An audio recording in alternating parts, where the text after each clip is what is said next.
O marido empurrou a esposa na frente de toda a família, no aniversário da sogra. Mas a filha dela, de 9 anos, pegou o celular e fez algo que ninguém acreditou. E o que aconteceu depois deixou todos em choque. Luciana olhou para o próprio reflexo no vidro da janela do ônibus, mas não se reconheceu de imediato. A mulher que a encarava de volta parecia carregar um cansaço que ia além dos ossos, uma exaustão que se instalara na alma. Ao seu lado, encolhida no assento, Laís dormia um sono pesado, a cabeça pequena repousando em seu colo. A menina, com seus 6 anos de idade, era a única razão pela qual Luciana ainda encontrava forças para respirar fundo e não desabar ali mesmo, em meio ao cheiro de borracha e ao balanço monótono do veículo, que as levava para longe de tudo o que um dia chamaram de lar. O casamento com Rodrigo havia se desfeito como areia entre os dedos. Não houve uma grande briga, um clímax dramático, apenas um lento e doloroso esgotamento. A distância imposta pelo trabalho dele, que viajava constantemente, e as contas que se acumulavam como uma maré alta e implacável, foram minando o amor, deixando para trás apenas um ressentimento silencioso e a constatação de que não eram mais os mesmos jovens que haviam prometido ficar juntos para sempre. A decisão de se separar foi mútua, mas o peso da execução recaiu sobre os ombros de Luciana. Rodrigo, prático e já emocionalmente distante, ajudou com o aluguel do primeiro mês de um pequeno apartamento em outra cidade, mais perto da mãe dela, e prometeu enviar a pensão de Laís religiosamente. E ele cumpriu. Mas o dinheiro, embora essencial, não preenchia o vazio das noites ou a solidão das manhãs. Luciana, que havia trancado a matrícula da faculdade de pedagogia assim que Laís nasceu, viu-se aos 25 anos com o futuro em suspenso. Sua vida girava em torno da filha. Preparar o lanche para a escola, ajudar com o dever de casa, ler histórias antes de dormir. Cada escolha, cada sacrifício era feito com Laís em mente. O amor pela filha era a sua bússola, o seu norte, mas também a sua âncora, prendendo-a a uma rotina que a impedia de sonhar para si mesma. Os anos seguintes foram uma sucessão de dias iguais. Luciana arranjou empregos temporários, como vendedora em lojas de shopping durante o Natal ou como recepcionista em um consultório médico, mas nada que oferecesse estabilidade ou a fizesse sentir-se realizada. Ela era jovem, e sua beleza, embora um pouco ofuscada pelo cansaço, ainda chamava a atenção. Amigas bem-intencionadas tentavam arranjar encontros, mas a ideia de começar de novo parecia exaustiva. Como explicar a um pretendente que seu coração já tinha dona, uma pequena de cabelos cacheados e sorriso fácil? Como encaixar um romance entre a reunião de pais e mestres e as noites mal dormidas por causa de uma febre infantil? Ela havia se resignado à ideia de que o amor romântico era um capítulo encerrado em sua vida. O seu propósito era outro, garantir que Laís tivesse todas as oportunidades que ela não teve. Foi em uma tarde banal de sábado, em um parquinho perto de casa, que o destino pareceu zombar de sua resignação. Laís, sempre destemida, tentava alcançar o topo do escorregador mais alto, mas seus pezinhos escorregavam. Luciana já se levantava do banco para ajudar quando uma voz masculina, calma e divertida disse: "Ei, campeã, precisa de uma mãozinha?" Um homem alto, de sorriso largo e olhos gentis, ergueu Laís sem esforço e a colocou no topo do brinquedo. A gargalhada de Laís ao descer foi a trilha sonora daquele encontro. O homem se apresentou como Marcos.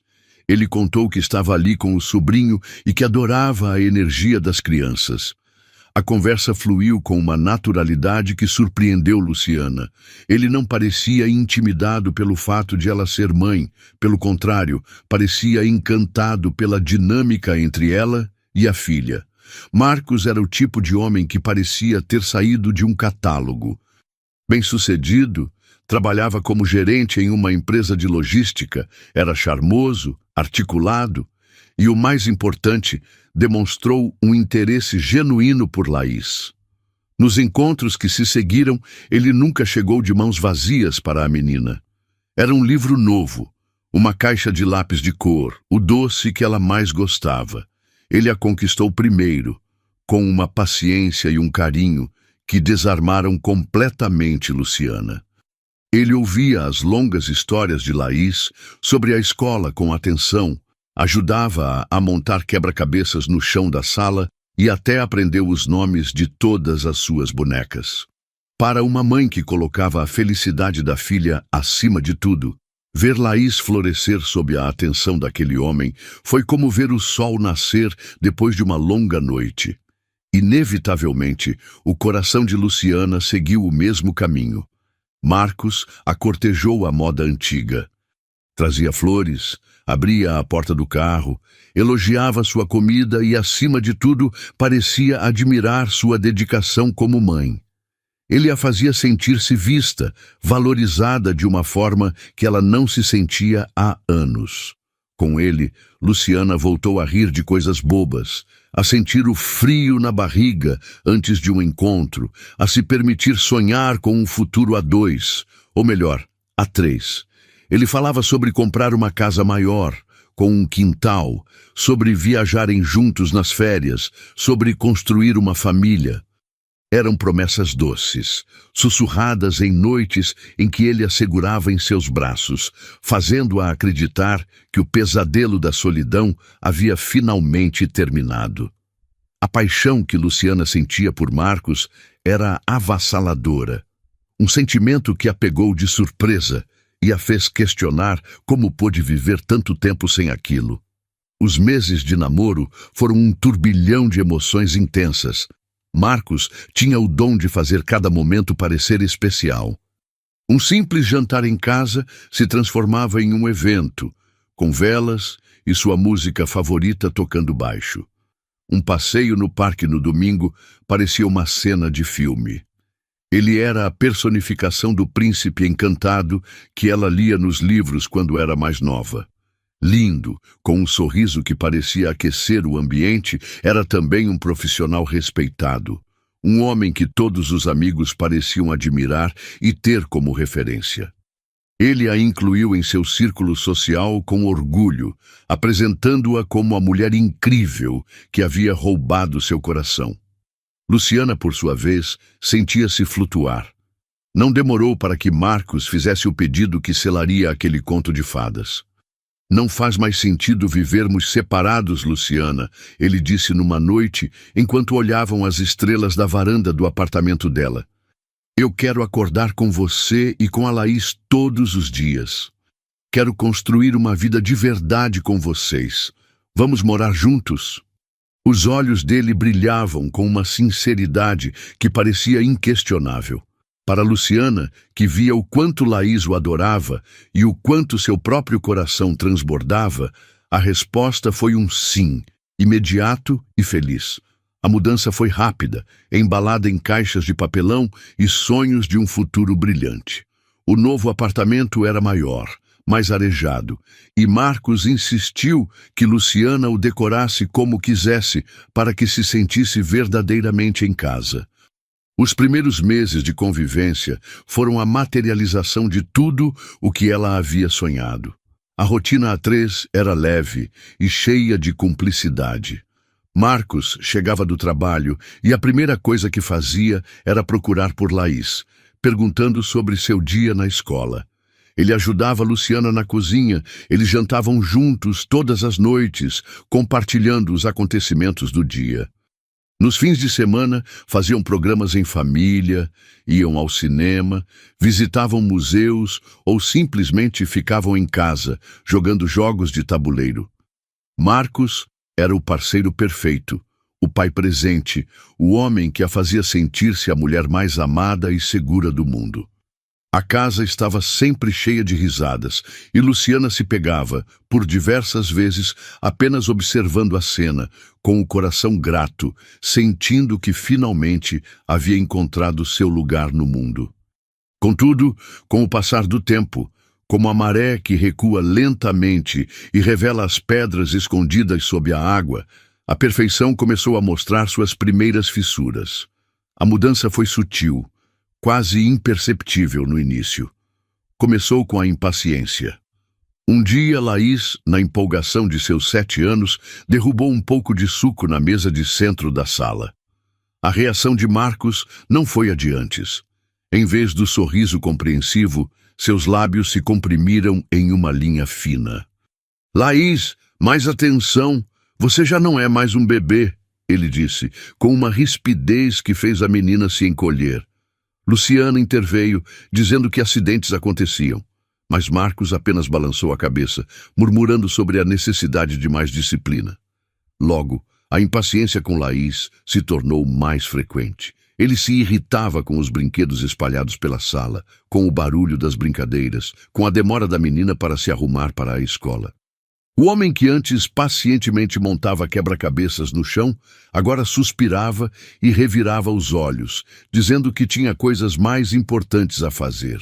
Luciana tentava conversar, explicar que ela era apenas uma criança, mas Marcos a cortava, afirmando que ele só queria o melhor para a educação de Laís e que Luciana era mole demais com ela. Cada pequena crítica era como uma alfinetada, minando a confiança de Luciana em seu próprio papel de mãe. Paralelamente, e o tempo passando, as exigências sobre ela começaram a surgir. A casa, que antes era um lar, passou a ser um cenário que precisava estar impecável para a chegada dele. Se ele encontrasse uma almofada fora do lugar ou um pouco de poeira sobre um móvel, fazia um comentário passivo-agressivo. "Dia cansativo hoje, meu amor. Não teve tempo de dar uma geral?" A cobrança se estendeu à aparência dela.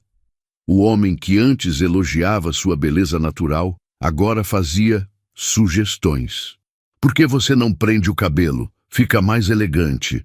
Essa calça de moletom não valoriza você. Quero chegar em casa e ver minha mulher linda e arrumada para mim." A pressão era constante e silenciosa. Ele não gritava, não a ofendia abertamente, mas a envolvia em uma teia de expectativas impossíveis. Luciana se via correndo o dia todo, limpando, cozinhando, cuidando de Laís, e ainda precisava encontrar tempo para se arrumar, passar maquiagem e vestir uma roupa bonita antes de ele chegar, tudo para ser recebida com um aceno de aprovação, ou, na maioria das vezes, com a identificação de uma nova falha. O príncipe encantado estava se revelando um diretor exigente, e ela a atriz principal de uma peça em que o roteiro mudava constantemente, sempre para deixá-la em desvantagem. A paixão avassaladora ainda existia, mas agora vinha acompanhada de uma ansiedade crescente.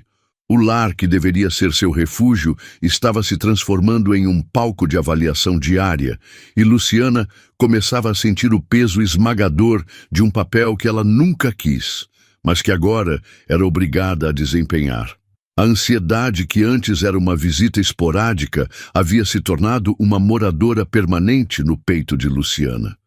O primeiro aniversário de vida em comum, que deveria ser uma data de celebração, marcou a consolidação de uma nova e assustadora realidade. Já se passara um ano desde que ela levou suas caixas e esperanças para o apartamento de Marcos, e nesse tempo, o homem por quem se apaixonou parecia ter sido substituído por um estranho exigente e controlador. A mudança não foi abrupta, mas uma erosão lenta e constante de sua autonomia, disfarçada sob o manto de um cuidado que sufocava. Certo dia, enquanto folheava distraidamente o jornal, Luciana viu um anúncio para um curso técnico de secretariado executivo. Uma faísca de sua antiga ambição se acendeu. Seria à noite, poucas horas, e o local era perto de casa. Ela imaginou ter algo seu novamente, um objetivo, um pequeno passo para reconstruir a carreira que abandonara. Com o coração um pouco acelerado, ela esperou o momento certo durante o jantar para apresentar a ideia a Marcos. Ela falou com entusiasmo, explicando como aquilo poderia ser bom para ela, para eles como família no futuro. A reação de Marcos foi um balde de água fria. Ele não levantou a voz. Pelo contrário, seu tom foi calmo, quase paternal, o que era ainda mais desarmador. Ele pousou os talheres, limpou a boca com o guardanapo e a encarou com uma expressão de falsa preocupação. Meu amor, mas por que você precisa disso? Ele perguntou como se a ideia fosse a mais absurda do mundo. Você tem uma casa linda para cuidar, tem a Laís. E mais importante, você tem a mim.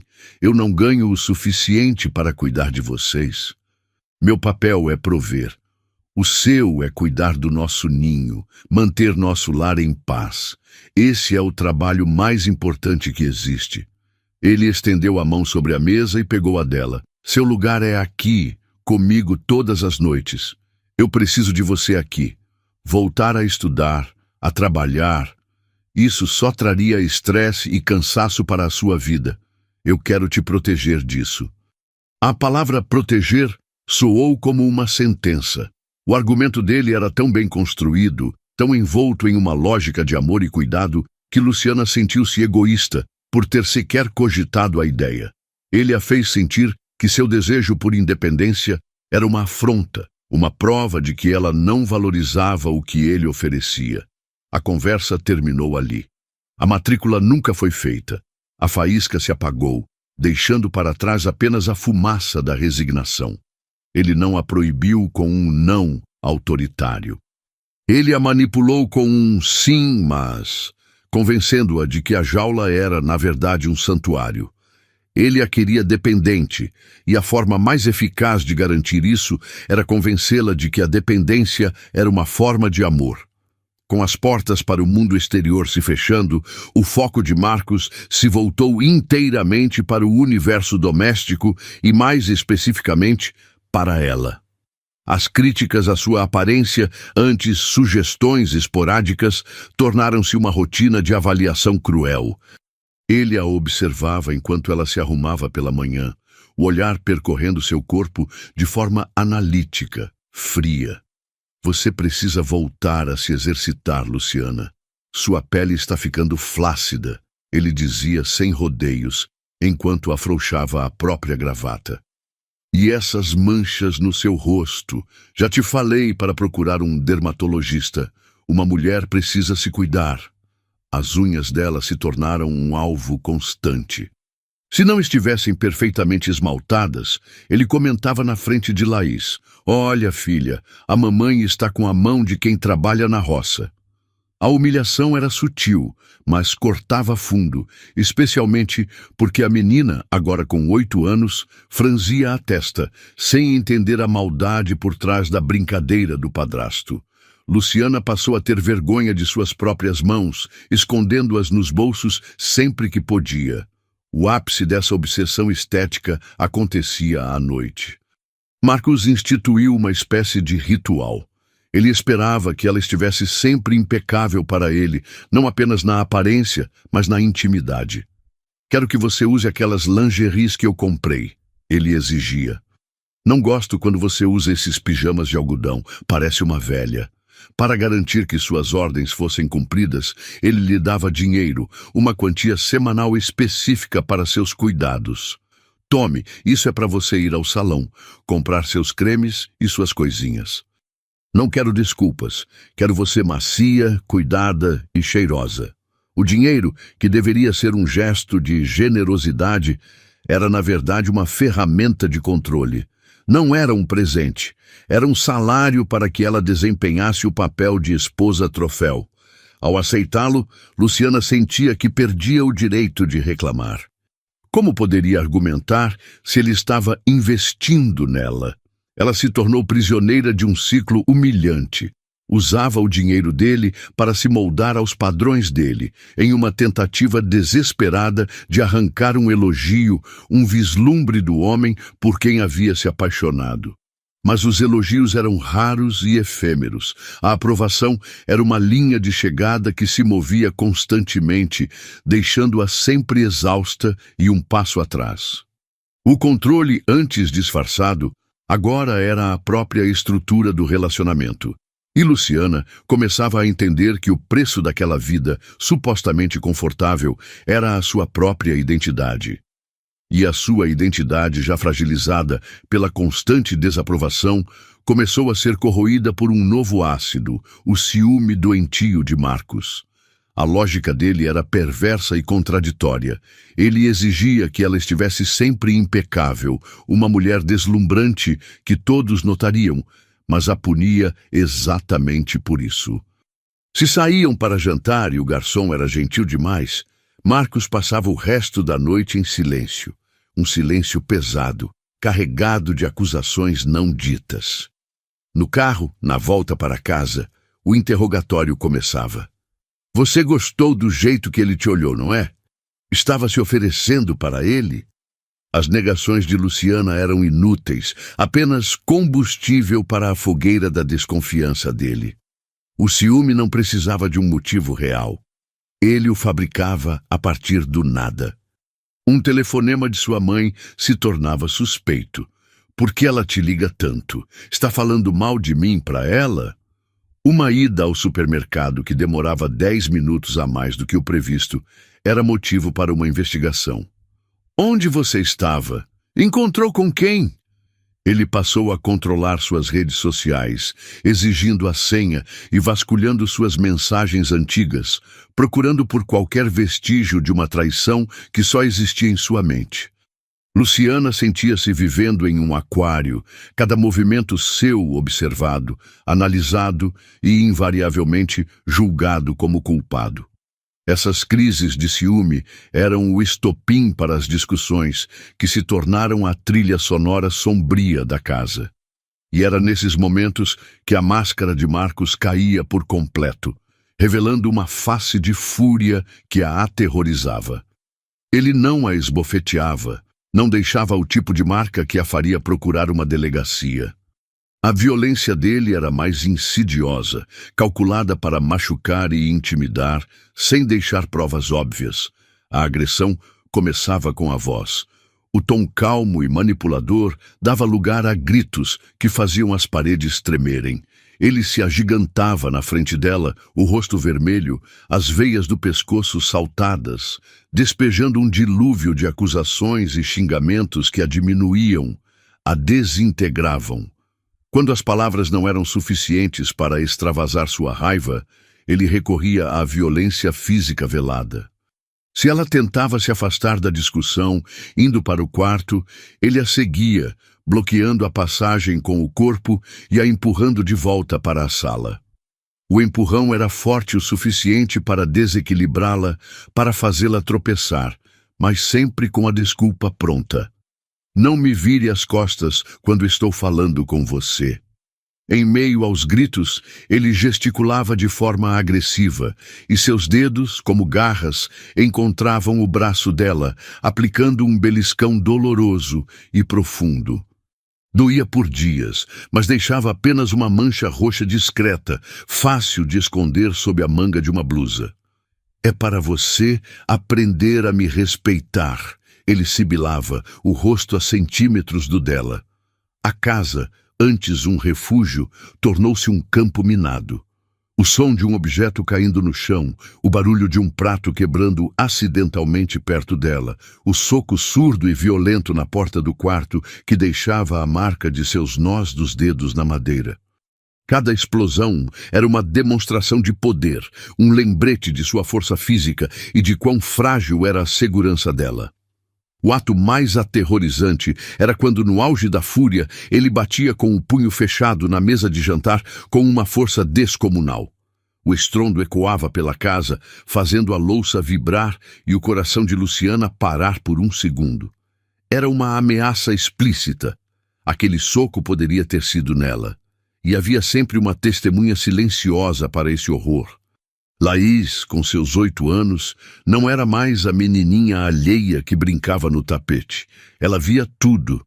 Durante as discussões, ela se encolhia no sofá ou corria para o seu quarto, mas as paredes finas do apartamento não eram capazes de abafar os gritos do padrasto nem o choro contido da mãe. Luciana via o reflexo do seu próprio medo nos olhos da filha. Via a revolta crescendo no pequeno rosto, a maneira como Laís olhava para Marcos, não mais com a adoração de antes, mas com uma mistura de raiva e desprezo. Após cada explosão, vinha o ciclo da falsa calmaria.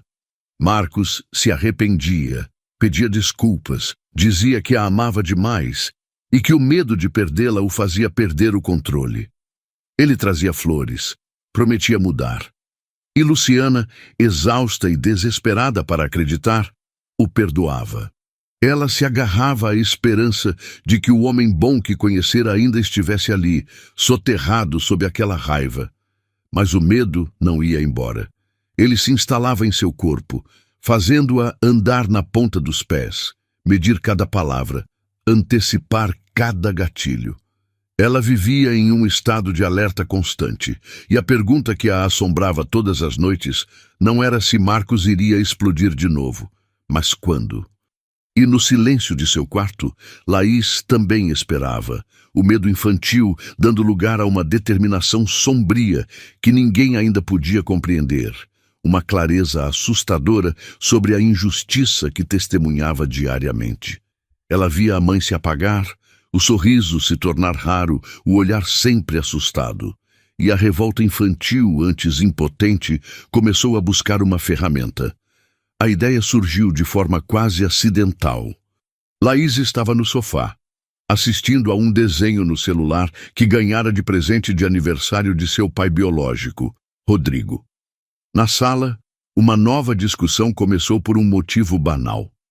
Luciana havia rido de uma piada em um programa de TV. Marcos imediatamente a acusou de estar assistindo programas ridículos e que tinha outro homem. A voz dele subiu, os insultos começaram. Instintivamente, Laís apertou o celular com força, o polegar escorregando e abrindo o aplicativo da câmera.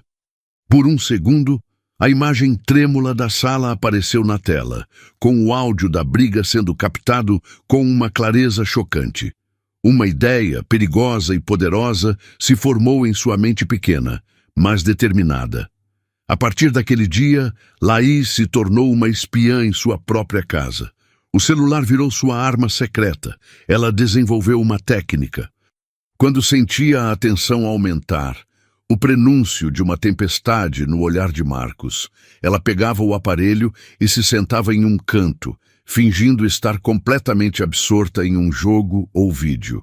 Com a cabeça baixa, ela abria a câmera, posicionando o celular discretamente sobre uma almofada ou apoiado em seus joelhos, o ângulo cuidadosamente ajustado para capturar a cena. O pequeno ponto vermelho de gravação era seu segredo, sua promessa silenciosa de que aquilo não ficaria impune. Ela gravou tudo. Os xingamentos que Marcos sussurrava para Luciana na cozinha, acreditando que a menina não podia ouvir. As ameaças veladas de acabar com a vida dela se ela pensasse em deixá-lo. Os momentos em que ele a empurrava contra a parede do corredor. O som aterrorizante de seu punho socando a porta. Laís colecionava aquelas cenas de horror digital com uma metodologia fria. Ela sabia, com uma intuição que ia além de sua idade, que palavras não seriam suficientes. Quem acreditaria em uma criança contra um homem charmoso e respeitado como Marcos? Ela precisava de provas. Provas que pudessem ser vistas e ouvidas. Cada vídeo salvo era um tijolo a mais em um muro que ela construía para proteger a mãe. Um arsenal que ela ainda não sabia exatamente como usar, mas que guardava como um tesouro sombrio. O palco para a detonação desse arsenal foi montado no dia do aniversário de Fernanda, a mãe de Marcos. A casa estava cheia, um formigueiro de parentes ruidosos, todos parte do clã que venerava Marcos. Luciana sentia-se como um animal acuado. A tensão era palpável desde o momento em que chegaram. Ela estava na cozinha, responsável pelo prato principal, uma carne assada. O suor escorria por sua testa, uma mistura de calor e nervosismo. Ela ouvia as críticas sutis que chegavam da sala. disfarçadas de elogios a outras cozinheiras da família. Uma tia comentou alto que o tempero de Fernanda para a carne era inigualável. Marcos entrou na cozinha, o rosto já fechado. Eu não te pedi para fazer exatamente como a minha mãe ensinou, eu te dei a receita, ele disse, a voz baixa e ameaçadora. Luciana, exausta de tentar ser perfeita, exausta da humilhação silenciosa, sentiu algo estalar dentro de si. O medo deu lugar a um lampejo de desafio. Ela se virou para ele, a faca ainda na mão, e respondeu com um deboche que não usava há anos. Se você queria exatamente como a sua mãe faz, então você mesmo deveria ter feito. Ou melhor ainda, pedisse para ela fazer. A frase pairou no ar por um segundo, carregada de eletricidade. Foi o estopim. A fúria de Marcos explodiu, não mais contida pelas 4 paredes de seu apartamento, mas ali, na frente de todos. Quem você pensa que é para falar assim comigo? Ele rugiu, a voz ecoando pela casa e silenciando as conversas. Ele avançou sobre ela. Luciana recuou, mas ele foi mais rápido. Com uma mão, ele a agarrou pelo braço e a empurrou com força. Ela se desequilibrou, batendo as costas contra o balcão da pia, o ar lhe faltando por um instante. Não satisfeito, ele se virou para a mesa de jantar mais próxima e, diante dos olhos arregalados de tios, primos e da própria mãe, desferiu um soco devastador na madeira.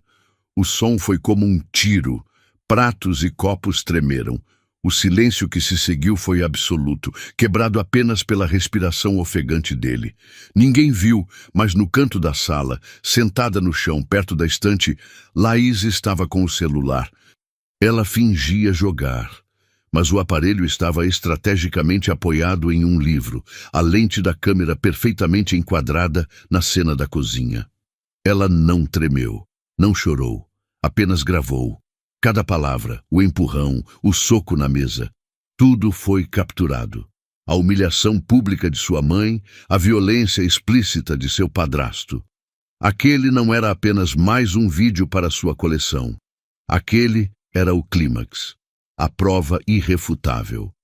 E enquanto Luciana fugia para o quarto, com a alma em frangalhos, Laís encerrava a gravação, o coração batendo forte, não de medo, mas de certeza. O almoço que deveria celebrar a vida da avó havia se tornado o evento que mudaria tudo. E a chave para essa mudança estava salva, segura, na memória de um pequeno celular nas mãos de uma menina de 9 anos. Luciana não olhou para trás, mas sentiu o peso de dezenas de olhos sobre ela, uma mistura de choque, pena e, o pior de tudo, uma cumplicidade passiva. Ninguém se levantou, ninguém a defendeu. O silêncio da família de Marcos foi mais ensurdecedor do que o grito dele. Foi a matriarca Fernanda quem finalmente quebrou o encanto, mas suas palavras não foram para Luciana.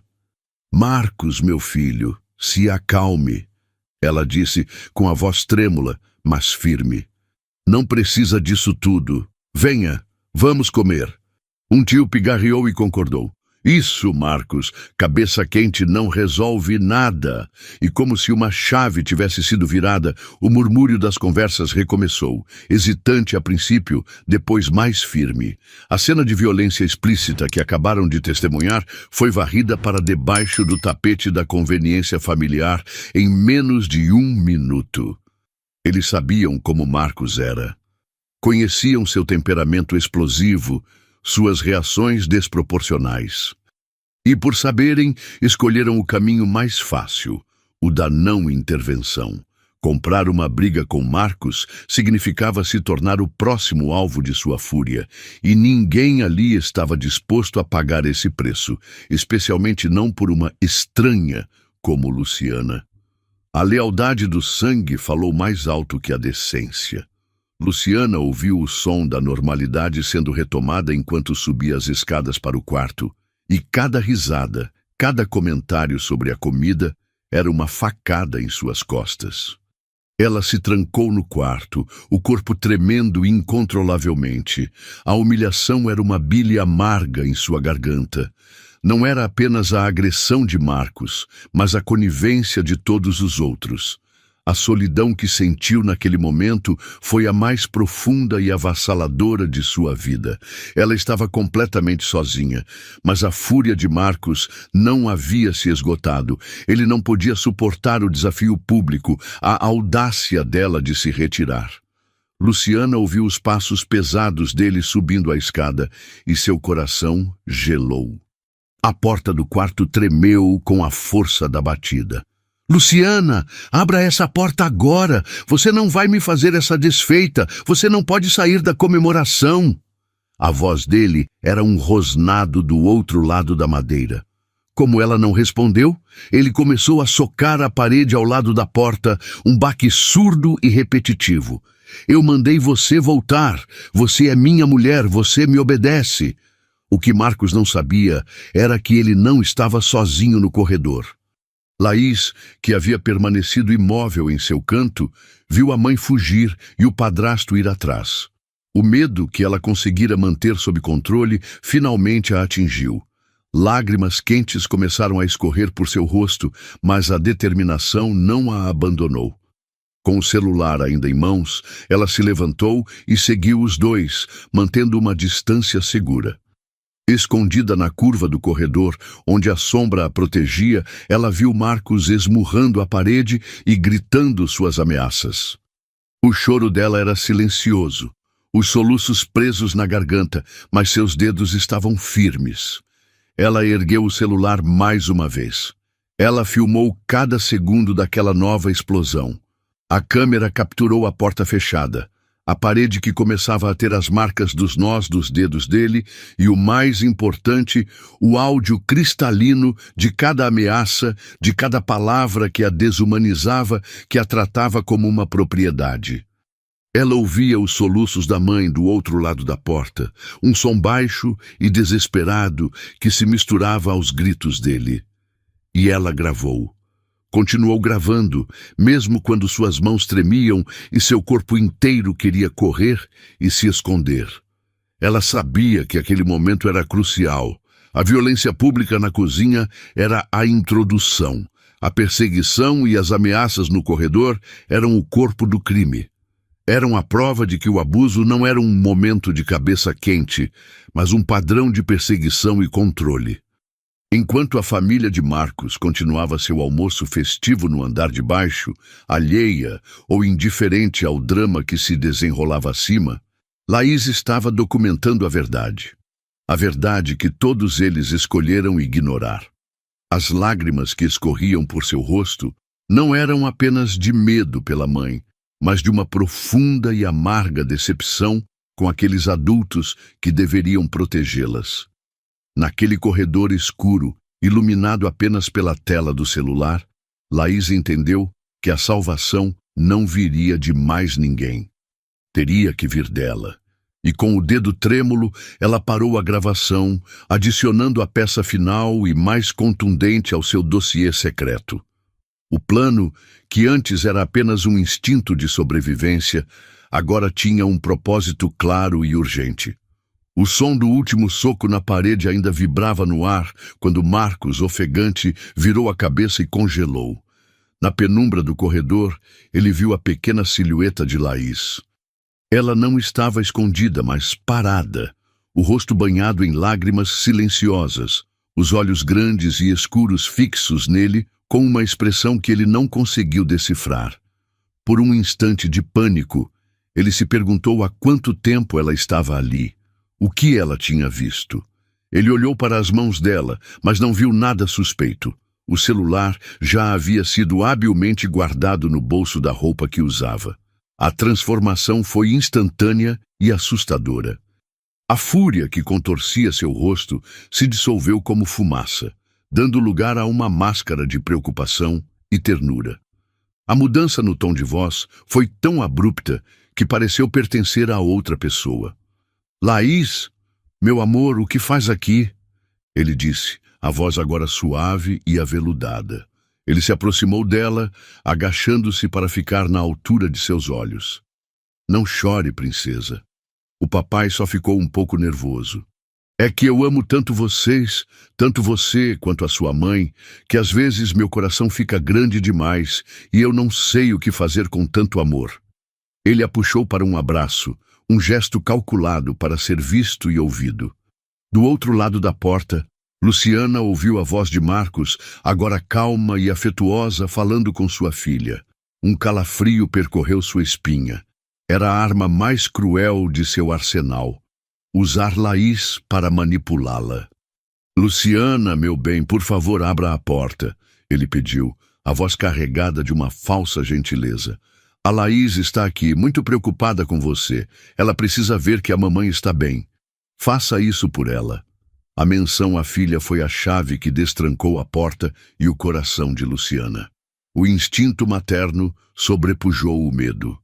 Ela girou a maçaneta e abriu a porta lentamente. A primeira coisa que viu foi o rosto assustado de Laís, que correu e se agarrou às suas pernas, enterrando o rosto em seu vestido.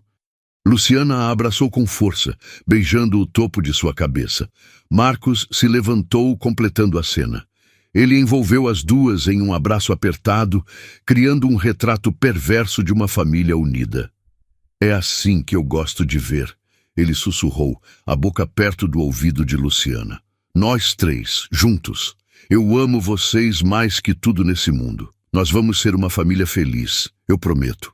Ele se afastou um pouco, sorrindo como se nada tivesse acontecido. Já sei. O que vocês acham de uma viagem, só nós, para comemorar? Na próxima semana, Laís, você escolhe o lugar, praia, campo, o que você quiser e pode escolher uma amiguinha da escola para levar junto, que tal? A oferta era uma cortina de fumaça, uma tentativa de apagar a memória dos últimos minutos com a promessa de um futuro brilhante. Laís não respondeu, apenas continuou agarrada à mãe.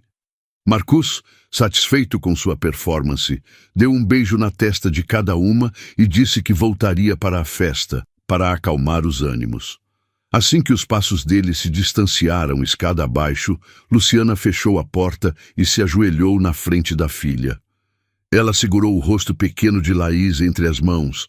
Filha, olhe para a mamãe. Vai ficar tudo bem, você me ouviu? A mamãe vai resolver tudo isso. Nós duas vamos voltar a ser felizes, sem essa confusão. Eu prometo. Laís não disse uma palavra. Seus olhos, no entanto, falavam por ela, carregados de uma sabedoria triste e precoce. Ela apenas assentiu lentamente e abraçou a mãe com toda a sua força. E foi nesse abraço, enquanto sentia o corpo trêmulo de Luciana junto ao seu, que o olhar de Laís caiu sobre o braço da mãe. Na pele branca, uma marca vermelha e irritada começava a se transformar em um roxo escuro, o desenho nítido dos dedos de Marcos que a haviam apertado e empurrado na cozinha. A visão daquela marca cimentou a decisão em seu coração. A promessa de sua mãe era feita de amor e desespero, mas a sua era feita de provas concretas, e ela sabia que apenas uma delas teria o poder de libertá-las de verdade. A promessa de Luciana, sussurrada com a força que lhe restava, pairou no ar do quarto abafado.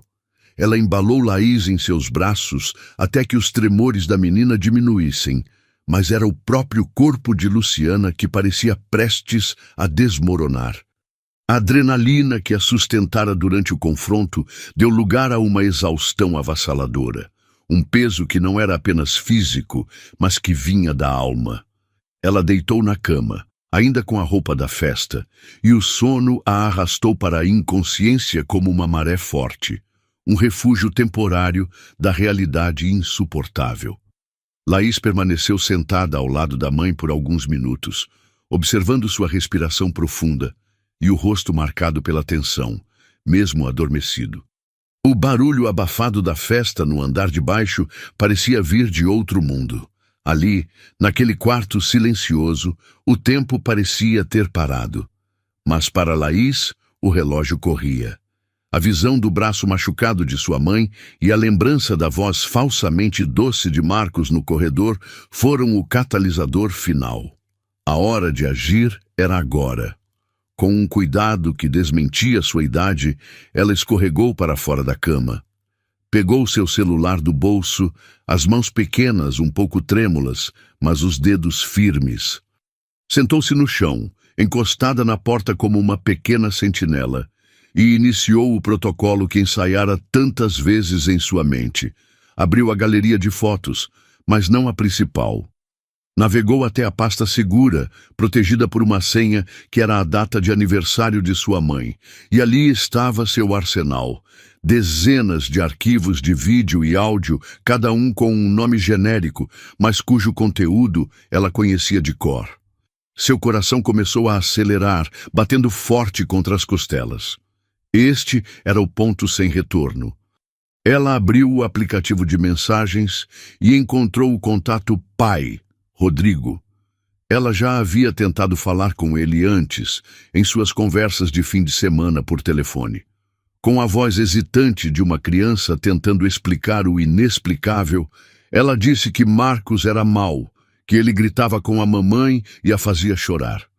Rodrigo, a quilômetros de distância, ouviu com a paciência de um pai amoroso, mas interpretou tudo como ciúmes infantis ou a imaginação fértil de uma criança que sentia falta do pai por perto. Filha, tem certeza? A mamãe nunca me falou nada. Se fosse tão ruim, ela teria me contado, não acha? Ele dizia com uma lógica adulta que, sem querer, invalidava a verdade dela. Laís sabia que palavras não seriam suficientes. Agora, ela tinha mais do que palavras. Com o polegar pairando sobre a tela, ela começou a selecionar os arquivos. O primeiro foi o mais recente, o mais brutal. A cena da cozinha, o empurrão, o soco na mesa, a humilhação pública. Depois, o vídeo do corredor, com as ameaças e os socos na parede. Em seguida, adicionou os outros, um a um. O áudio de uma briga de madrugada, os vídeos dos beliscões, os gritos abafados. Ela juntou tudo, uma coleção de horrores que formavam um mosaico irrefutável da vida que levavam. Quando todos os arquivos estavam anexados, uma longa lista de evidências digitais, ela sentiu um nó na garganta. Faltava a mensagem. O que ela poderia escrever? Seus dedos pequenos e trêmulos digitaram lentamente, as palavras simples, carregando o peso de um pedido desesperado. Pai, eu te falei, ninguém acredita em mim. Por favor, veja, precisamos de ajuda. A mamãe precisa de ajuda. Tira a gente daqui, por favor. Ela leu a mensagem 1, 2 vezes. Respirou fundo, fechou os olhos por um instante e apertou o botão enviar. Uma pequena seta azul ao lado da mensagem indicou que tudo havia sido entregue. Em outra cidade, a centenas de quilômetros dali, o celular de Rodrigo vibrou sobre a mesa de centro.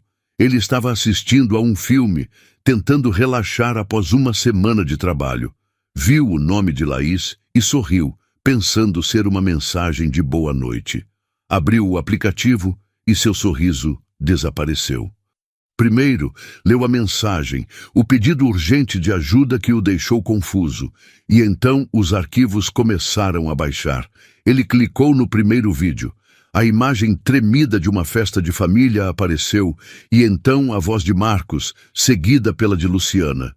E então o empurrão, o soco. O horror o atingiu como uma onda física, tirando-lhe o ar. Ele abriu o segundo vídeo, o corredor, os gritos, as ameaças. Abriu um áudio e a voz de Marcos, distorcida pela raiva, encheu sua sala silenciosa com uma toxicidade palpável. Rodrigo ficou paralisado, o celular na mão, o rosto pálido. Não era imaginação de criança, não era ciúme, era real, era um pesadelo. E sua filha e a mulher que um dia amou estavam presas dentro dele. A culpa o atingiu com a força de um soco. Ele não acreditara na própria filha. O horror deu lugar a uma fúria fria e protetora. Ele não esperou um segundo. Levantou-se, já procurando as chaves do carro, o cérebro trabalhando febrilmente. Ele não sabia exatamente o que faria ao chegar lá, mas de uma coisa tinha certeza absoluta. Ele estava indo buscá-las. E Marcos iria se arrepender do dia em que encostou um dedo nelas. A viagem de Rodrigo foi uma corrida contra o tempo, alimentada por uma mistura tóxica de fúria, culpa e um medo avassalador. Ele dirigiu a noite inteira, as imagens dos vídeos se repetindo em sua mente como um filme de terror. Cada grito de Marcos, cada soluço de Luciana, cada segundo de silêncio aterrorizado de Laís era uma facada em sua consciência. Ao chegar aos limites de sua antiga cidade, o sol da manhã começava a despontar, mas para Rodrigo o mundo nunca pareceu tão escuro. Ele não foi direto para a casa de Fernanda. Fez 2 paradas estratégicas, 2 telefonemas para 2 velhos amigos que, por sorte ou destino, vestiam a farda da polícia. Ele não pediu uma intervenção oficial, não ainda. Pediu o apoio de amigos, como testemunhas e, se necessário, como garantia de que a situação não sairia de controle. Na casa de Fernanda, o clima era de uma ressaca forçada. Alguns parentes que moravam mais longe ainda estavam lá, tomando um café da manhã tardio na varanda, tentando ignorar a tensão palpável que o episódio do dia anterior havia deixado.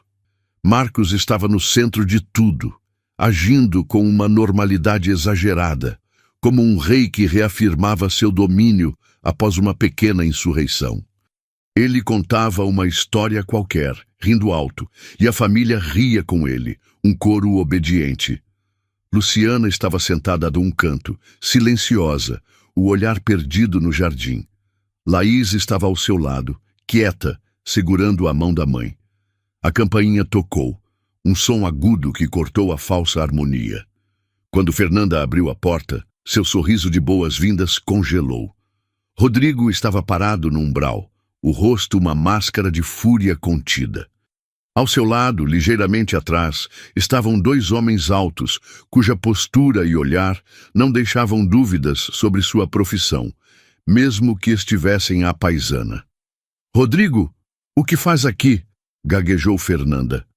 Rodrigo não respondeu a ela. Seus olhos varreram o ambiente e cravaram em Marcos, que se levantara surpreso e irritado com a invasão. "Marcos." A voz de Rodrigo soou baixa, mas carregada de uma autoridade que fez todos se calarem. "Acho que temos um assunto para resolver." Marcos forçou um sorriso. "Rodrigo, que surpresa! Não sei do que está falando, mas se veio ver a Laís..." Ele começou, tentando manter o controle da situação. "Eu não vim só conversar com você." Rodrigo o cortou, dando um passo para dentro da casa, seguido por seus amigos. Ele tirou o celular do bolso. "Eu vim mostrar uma coisa para a sua família. Já que eles gostam tanto de assistir a espetáculos, preparei uma sessão especial." O clima na varanda mudou instantaneamente. A curiosidade deu lugar à apreensão. Rodrigo não esperou por uma resposta. Ele caminhou até o centro do grupo e, com o polegar, apertou o play no primeiro vídeo. O silêncio na varanda era total, quebrado apenas pelo áudio do vídeo. Os rostos dos parentes, antes complacentes, agora se contorciam em choque e desconforto. Eles não podiam mais fingir que não viram. A prova estava ali, inegável. "Isso é só o começo", disse Rodrigo, sem tirar os olhos de Marcos, cujo rosto passara da surpresa para a palidez do pânico. Ele deu play no segundo vídeo. A fachada de homem perfeito, de filho e sobrinho exemplar, estava se desintegrando em tempo real, diante das mesmas pessoas que o protegiam. Eles começaram a entender a gravidade do que estavam vendo e ouvindo. Não era uma briga de casal, era abuso, era crueldade. E eles haviam sido testemunhas silenciosas, cúmplices. Luciana, que assistia a tudo paralisada, sentiu a mão de Laís apertar a sua. Ela olhou para a filha e depois para Rodrigo, e finalmente entendeu. A salvação não viera de sua própria coragem, que lhe faltara tantas vezes, mas da coragem silenciosa de sua filha e do amor de um homem que ela pensava ter perdido para sempre. Marcos tentou reagir. "Isso é um absurdo, é uma montagem. Essa menina..." Ele apontou para Laís, mas sua voz falhou. "Não se atreva a colocar o nome da minha filha na sua boca imunda." rosnou Rodrigo, dando um passo à frente. Um de seus amigos policiais colocou a mão em seu ombro, um gesto sutil de contenção. Essas gravações, Marcos, foram o pedido de socorro da minha filha. Uma menina de 9 anos teve que fazer o que nenhum de vocês, adultos, teve a decência de fazer. Proteger a mãe dela. O show acabou. Agora você vai ter que lidar com as consequências. O confronto estava estabelecido. Não havia mais para onde fugir. A casa, que fora o palco da humilhação de Luciana, agora era o cenário da ruína de Marcos, tudo orquestrado pela bravura silenciosa de uma criança e executado pela fúria justa de um pai. Enquanto Marcos, pálido e desmoralizado, finalmente se calava. Um dos amigos policiais de Rodrigo se aproximou discretamente dele. Ele falou em voz baixa, mas firme, informando que, com base nas provas digitais e no testemunho que ele, como autoridade, presenciara, um delegado já havia sido contatado. Um advogado estava a postos e uma medida protetiva de urgência estava sendo processada. Marcos não poderia mais se aproximar de Luciana ou de Laís. A rede de segurança, invisível, mas impenetrável, acabara de ser erguida ao redor delas. Ao ouvir aquilo, a força que mantinha Luciana de pé se esvaiu. As pernas fraquejaram e ela se apoiou em uma cadeira. O rosto finalmente se desfazendo em um choro convulso. Mas não era o choro de desespero e humilhação que ela chorara tantas vezes sozinha no escuro. Era um choro de alívio, uma torrente que lavava anos de medo, angústia e solidão. Ela finalmente estava sendo ajudada. Aquele pesadelo que ela não sabia como terminar, pois se via sem apoio, sem emprego e com uma filha para criar, estava tendo um fim. A partida em casa foi rápida e surreal. Rodrigo, agindo com uma eficiência protetora, simplesmente pegou as poucas coisas que pertenciam a elas e as colocou no carro. Ninguém da família de Marcos ousou dizer uma palavra. Seus rostos eram uma mistura de vergonha e ressentimento, mas o poder havia mudado de lado. A realidade, no entanto, logo se impôs. Rodrigo precisava voltar para sua cidade, para seu trabalho. A primeira ideia foi que Luciana e Laís ficassem com a mãe dela, mas um telefonema rápido revelou a complicação.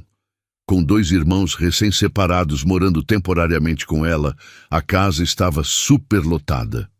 Não havia espaço. A preocupação voltou a assombrar os olhos de Luciana. Para onde iriam? Foi Rodrigo quem ofereceu a solução, com uma simplicidade que a desarmou. "Venham comigo", ele disse. "Meu apartamento é grande, tem um quarto de hóspedes. Fiquem o tempo que precisarem. Lá vocês estarão seguras longe dele, e Laís estará perto de mim." A ideia, a princípio, pareceu estranha, mas era a única que fazia sentido. A distância de Marcos era a prioridade. A mudança para outra cidade foi o verdadeiro começo da liberdade. Rodrigo as acolheu não como hóspedes, mas como família. Sua vida havia prosperado e ele fez questão de oferecer a elas todo o conforto e segurança. Em uma noite, enquanto Laís dormia tranquilamente em seu novo quarto, Rodrigo e Luciana conversaram na sala. "Lu", ele disse, a voz carregada de um arrependimento sincero, "eu me dediquei à carreira todos esses anos enquanto você se dedicava a Laís. Você abriu mão da sua faculdade, dos seus sonhos por ela. Agora é a minha vez de retribuir. Volte a estudar. Termine sua faculdade que você tanto amava. Eu cuido de tudo. Deixe-me fazer isso por vocês." As palavras dele foram a permissão que Luciana precisava para voltar a sonhar. Na semana seguinte, ela se matriculou em um curso de pedagogia, retomando o caminho que deixara para trás. Laís, por sua vez, florescia. Estar perto dos 2 pais, em um ambiente de paz e carinho, era tudo o que ela sempre quisera. O sorriso voltou ao seu rosto, e o orgulho que sentia de si mesma, por ter sido a heroína silenciosa daquela história, era sua medalha secreta. O tempo passou, trazendo consigo a cura. Com a confiança renovada pelos estudos, Luciana começou a dar aulas de reforço escolar para algumas crianças do bairro. O trabalho em tempo parcial lhe deu não apenas uma renda, mas um senso de propósito e independência que ela não sentia há anos. E Rodrigo observava tudo, a admiração por ela crescendo a cada dia.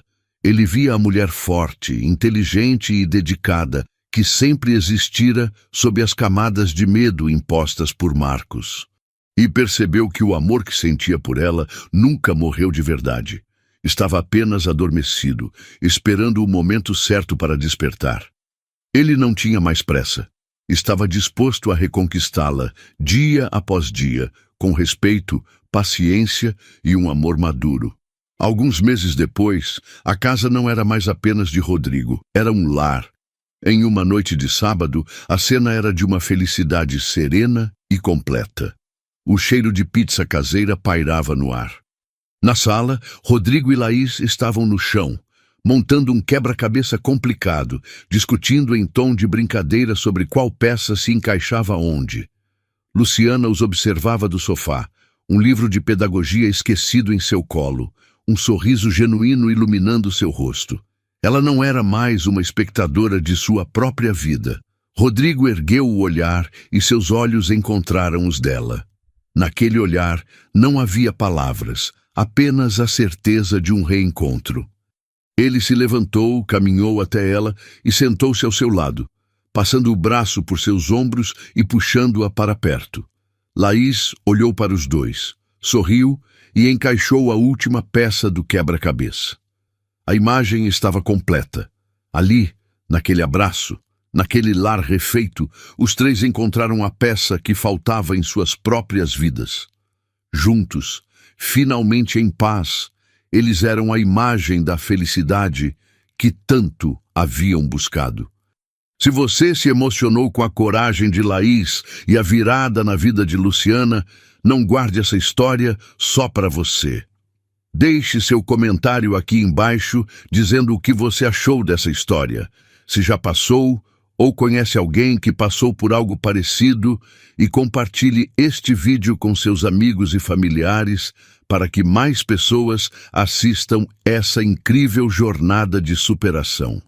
E não se esqueça de se inscrever no canal e ativar o sininho para não perder nenhuma de nossas próximas histórias emocionantes.